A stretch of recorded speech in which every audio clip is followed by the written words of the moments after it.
നമസ്കാരം. നമ്മളെപ്പറ്റി പലരും പലതരത്തിലാണ് ചിന്തിക്കുകയും കണക്കാക്കുകയും വിലയിരുത്തുകയും അംഗീകരിക്കുകയും ഒക്കെ ചെയ്യുന്നത്. പലരും പലതരത്തിൽ, 100 പേരുണ്ടെങ്കിൽ 100 തരത്തിൽ. അതിൻ്റെ കാരണം എന്താണ്?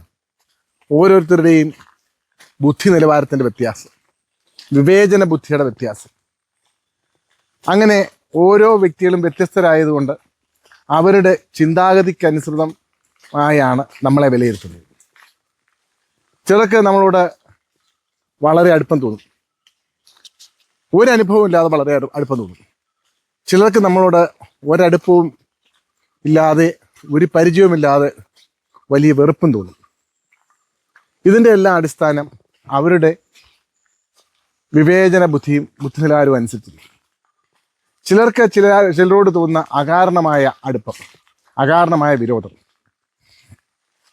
അത് വിവേചന ബുദ്ധിയും ബുദ്ധി നിലവാരവും ആണെന്ന് പറഞ്ഞാൽ തീർത്തും ശരിയല്ല.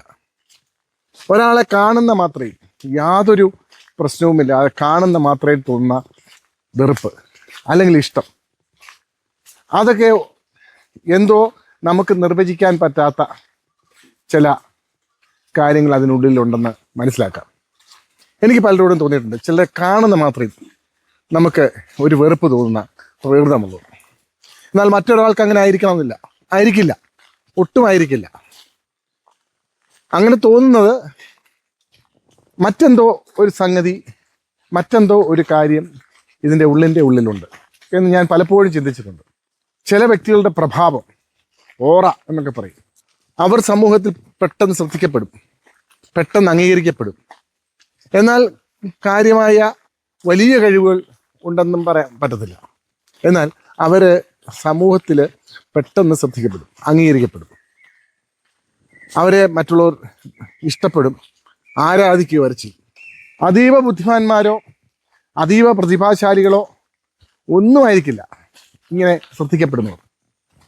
പിന്നെ ഓരോരുത്തരോട് തോന്നുന്ന ഇഷ്ടം, ചിലർക്ക് അനുഭവത്തിൽ തോന്നാം, ചിലർക്ക് പെരുമാറ്റത്തിൽ തോന്നാം, ചിലർക്ക് സംസാരത്തിൽ തോന്നാം, ചിലർക്ക് രൂപഭംഗിയിൽ തോന്നാം.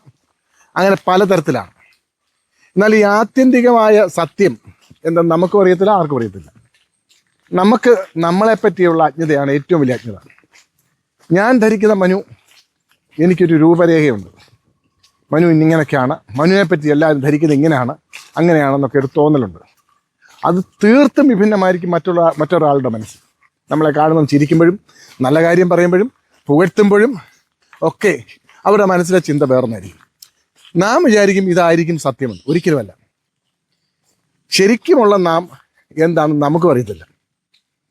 ആത്മജ്ഞാനം എന്നൊക്കെ പറയുമെങ്കിൽ പോലും ശരിക്കുമുള്ള നമ്മളുടെ സ്വഭാവം, മനസ്സ്, പ്രകൃതി, മറ്റുള്ളവർ ധരിക്കുന്നത് ഒക്കെ യഥാർത്ഥത്തിലുള്ള നമ്മുടെ സ്വഭാവ പ്രത്യേകതകൾ ഓരോന്നും വിശകലനം ചെയ്ത് മറ്റൊരാൾക്ക് മനസ്സിലാക്കാൻ പറ്റില്ല. നമുക്ക് പോലും പറ്റില്ല, പിന്നാണ് മറ്റുള്ളവർക്ക്.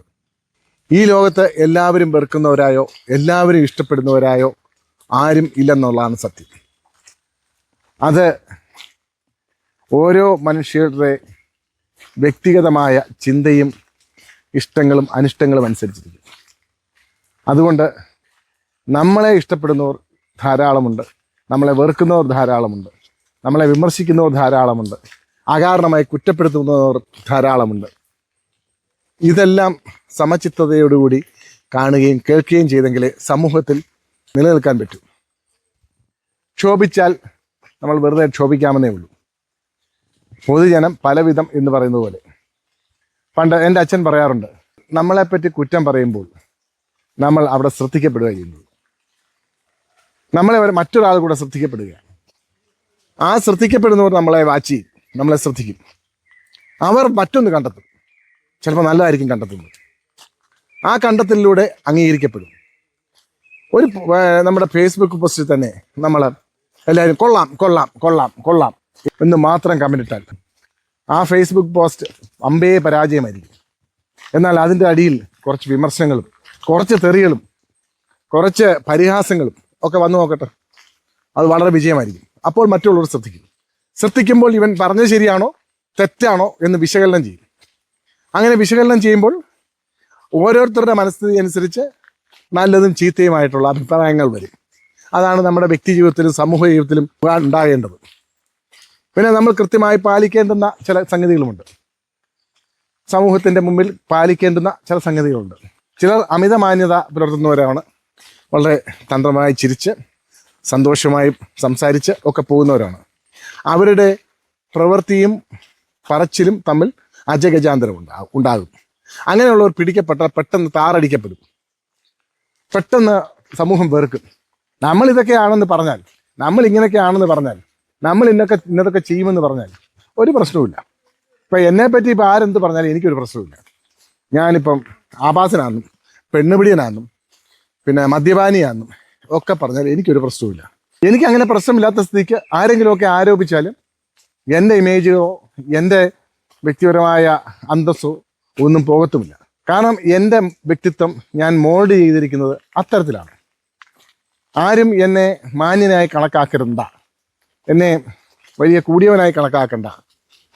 യഥാർത്ഥത്തിലുള്ള എന്നെ മാത്രം കണക്കാക്കിയാൽ മതി. യഥാർത്ഥത്തിലുള്ള ഞാൻ ആരാണെന്ന് നാം അറിഞ്ഞാൽ മാത്രം മതി. അത് അംഗീകരിക്കുന്നവർ അംഗീകരിക്കട്ടെ, അംഗീകരിക്കാണ്ടാത്തവർ അംഗീകരിക്കാതിരിക്കട്ടെ. അതായിരിക്കണം ഓരോരുത്തരുടെയും വ്യക്തിപരമായ അഭിപ്രായം.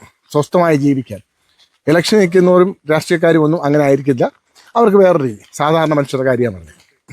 നന്ദി, നമസ്കാരം.